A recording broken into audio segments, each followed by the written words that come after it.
Greetings and konnichiwa, and welcome to the Onyx Tavern. I'm your host, Rick the Barkeep, bringing you podcast 119 here at the Tavern, presented by Hirotaku.com.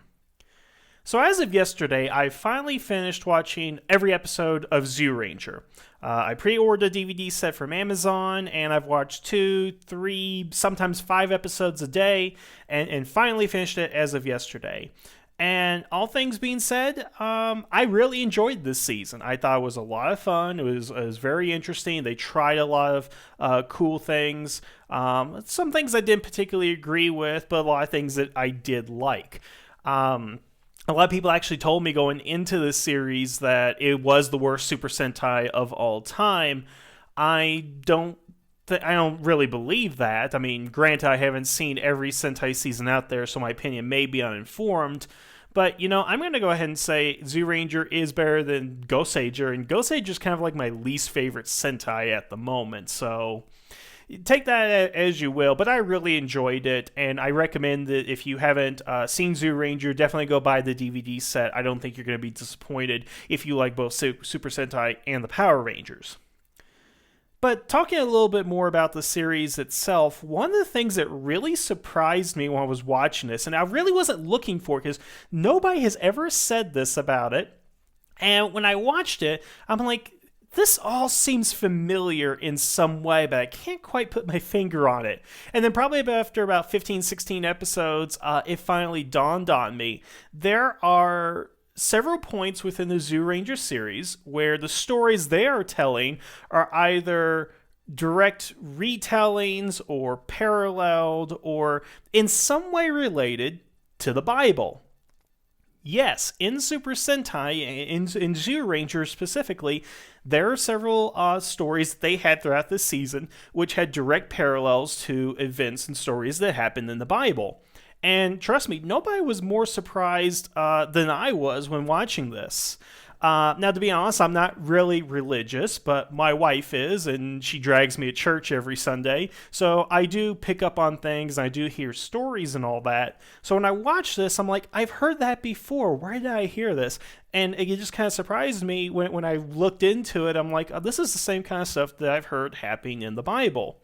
So I just want to go ahead and talk to you guys about this because I just think it's so fascinating that in this season where Super Sentai tried its first fantasy genre, fantasy-based team, that we got these stories told in there from a country that statistically is less than 1% Christian.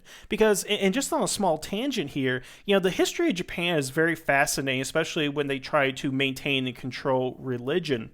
When the first missionaries from Europe came over to Japan, the Japanese didn't trust them. They thought, we as Americans always look at other cultures as being barbaric if they're not on the same level of technology and cultural standing as we are. And Europe was pretty much the same way. But when they came to Japan, the Japanese looked at these Christian missionaries like, these guys are just barbarians. They are crazy. And, eventually what happened is Christianity was outlawed within the country, for centuries at least. I think it was like at least 200 years or something like that. It could be off on that number. But nowadays, again, you got Shinto as the main religion in the country. Christianity was outlawed for the longest time. When Japan was trading with China, they always had to check for contraband, and they always looked for Bibles to make sure Bibles were not being snuck into Japan. It's really fascinating, something to go ahead and look into. So again, it's all the more interesting that in Zyuranger, and in Japan in particular, that these types of stories would appear in this medium. It's just quite fascinating. So I've written down a lot of the most obvious ones and the ones that I found just by watching the series. And again, not even looking for them, just like I saw them and I'm like, oh, this is something I've heard from the Bible and everything. So let me go ahead and write it down. So I'm going to share with you guys just kind of things that I have found and discuss a little bit what I find interesting about these. And please forgive me if I don't remember the episode title from some of these, because I just kind of wrote them down, didn't even think about putting the episode titles in there, and I don't feel like going back looking at the moment. So let's actually get into the heart of it here. First of all, I think the obvious thing is what a lot of people don't realize is that the Megazord or Daijujin in the series is God, basically. Now, we've talked on the Tavern before about the existence of God in Super Sentai, and it seems to fluctuate from season to season, but there is some sort of overlying mythology within the series.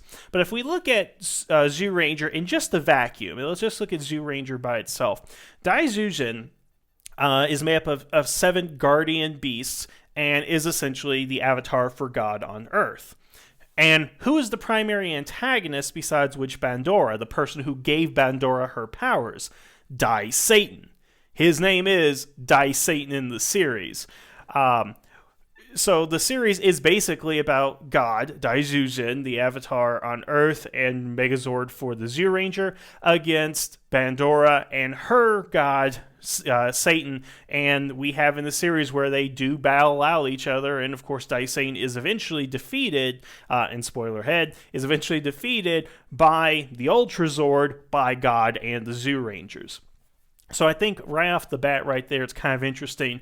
The thing is, when the series begins, you really don't get that, but the more you go into the show and the more you understand what Daijujin is saying and the battles that are going on, and the fact that the Zyurangers actually pray to the Guardian Beasts for help and for guidance and all that, it's just really interesting that's what's happening. Now, of course, God is not monotheistic as it is here in the West. But I mean, God's made up of 7 different components: the 5 main guardian beasts, King Brachio and Dragon Caesar, which is also kind of interesting because Dragon Caesar and King Brachio don't really talk, but the other 5 guardian beasts do have a quote-unquote voice and do speak to the Zyurangers. So very interesting, just kind of off the start right there. One of the other interesting things is the character of Burai, who is Dragon Ranger, the Green Ranger. Now, first of all, I want to go ahead and point out that somebody had told me, and this was years ago, and I didn't really believe them, that Burai is like Jesus in Zyuranger, and I just I don't believe that. It doesn't make sense. But when I actually went into this and I started realizing those religious parallels, I did start looking for it within the series. But I really can't seem to find anything. The only thing related to Burai that is like Jesus in any form is that Burai was in a cave, he died, and then was eventually resurrected out of the cave. That is about it. I don't think he died for anybody's sins. He wasn't on the cross or anything. He does die within the series, but that's pretty much it. But what is actually interesting is that there is a scene at the end of what would be their Green Ranger saga, where Burai has been defeated, he's laying on the ground, Geki has his sword, and Daijujin, who again is God here, is telling Geki to kill his brother. Now, you can look at this a number of different ways. One, you can go ahead and look at it as Cain and Abel, the first murder between brothers. But the way I actually looked at was when God told Abraham to kill Isaac, because Abraham took Isaac to the mountain, was told to go ahead and kill him by God, and of course, as the story goes, Abraham could not do it, Abraham did do it, and God's like, oh, it was just a test. Kidding, don't take this seriously, whatever. But in this case, again, we have Burai and Geki on the mountain. Daijujin is telling Geki to kill his brother. But in this case, Geki cannot do it and spares him. And because he spares him, then Burai is able to have all the evil leave his body and so forth. So just the fact that God told the Red Ranger to kill his brother, I think is just really interesting there. Now, of course, I think that was the plan all along, where he wasn't going to kill him because of later events in the series. But again, just kind of watching that is very interesting. Another thing to go ahead and note is, in order to summon Dai Satan within the series, Bandora has to erect a tower, and in that tower she has to trap 13 children of the age of 10. And in order for her to do this, she sends Lammy and her golems across the city and puts these basically terror cards on their doors to signal that's who we're going to go ahead and capture and take. Well, immediately as soon as I saw this, I couldn't help but think of Passover. This is kind of a reverse Passover, because God was going to take the firstborn the firstborn son of every family in Egypt, if the Pharaoh didn't, let their people go. And, in order to protect them, they put the blood of the lamb over the door to, prevent God from doing that. But in this reverse, you put the cards on the door to say, hey, we're going to get this kid in the middle of the night and take him. So I think that's also kind of interesting. Maybe a little looser connection there, but I definitely like that. Another thing about Dice Satan is that when he actually appears in the series, he uses his breath to poison people, to send a plague to them, and kills birds and small animals. And I look at this when Dice Satan arrives as, the plagues that went over Egypt by God. Granted, it is by Satan, but also you can link that, I believe, into the 4 horsemen, pestilence, war, death, so forth, and all that. Because that's how Dice Satan attacks. He doesn't actually blow anything up or vaporize anybody. He just breathes on them, and then they start getting spots and dying from infection and all that. So I think that's also very interesting. Dora Rhaegar, and I hope I pronounced that right, who is the Madame Woe equivalent in Zyuranger. The plan for her is that she was using this stone, which had this fairy named Rainy inside of it. Very cute. As part of Bandora's plan to flood the earth. She would make it rain consistently and flood the earth. Where have we heard this before? The story of Noah, continuously to flood the earth to kill all the humans. So, also a loose parallel right there. There's also a scene in the series where the Zyuranger are actually being stoned by the populace of Tokyo. I think it's kind of interesting. They just don't attack them or shoot them. They just pick up rocks and start throwing it at them. And they actually done this twice within the series. Once towards the end of Brai, where Dragon Caesar, or they think it's Dragon Caesar's attacking town, and Zyuranger they think are responsible. And then when Dora Mirage makes the fake Zyuranger, and then they stone them in that instance. So there's a lot of stoning of the Zyrangers going on within this. And then at the end of the series, the Zyuranger, they ascend to heaven. It's kind of like the rapture. They are the chosen ones, and they go to heaven with their gods without dying. So something else that's prevalent within the Bible.